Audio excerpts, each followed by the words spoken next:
বন্ধন আজকের এই ভিডিওতে আমরা জানবো কিভাবে আমরা সহজে আগাছা দমন করতে পারি যাতে আমাদের জমি এবং ফসল দুটোটাই সুরক্ষিত থাকে।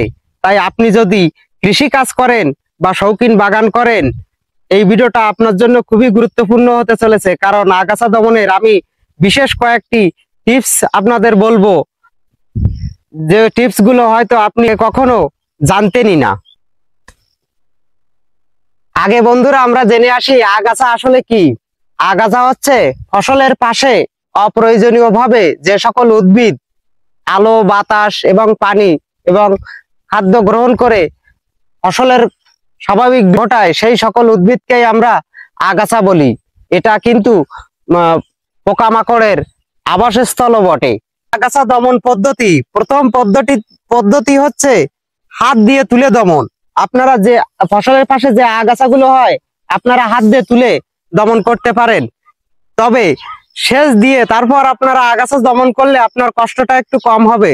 তবে ছোট ছোট জায়গা যাদের আছে, হাত দিয়ে তুলে আগাছা দমন এই পদ্ধতিটা তাদের জন্য সহজ, কিন্তু এটা পরিশ্রম লাগে কিন্তু বেশি। বন্ধুরা, আগাছা দমনের দ্বিতীয় পদ্ধতি হচ্ছে যান্ত্রিক পদ্ধতি।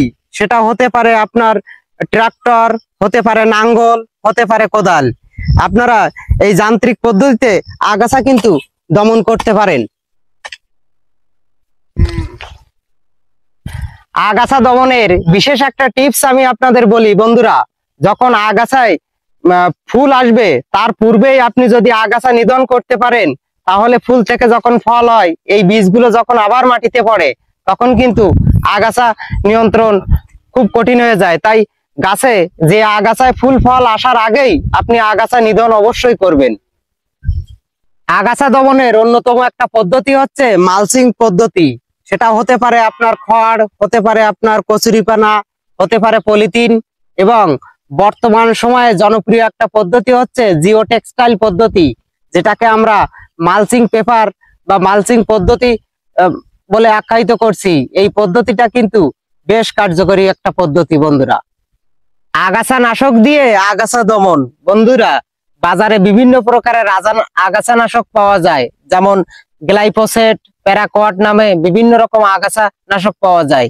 তবে এই আগাছা নাশক প্রয়োগের সময় আপনাকে বিশেষ সতর্কতা অবলম্বন করতে হবে, তা না হলে কিন্তু বন্ধুরা অনেক সময় আপনার ফসলের ক্ষতি হয়ে যেতে পারে।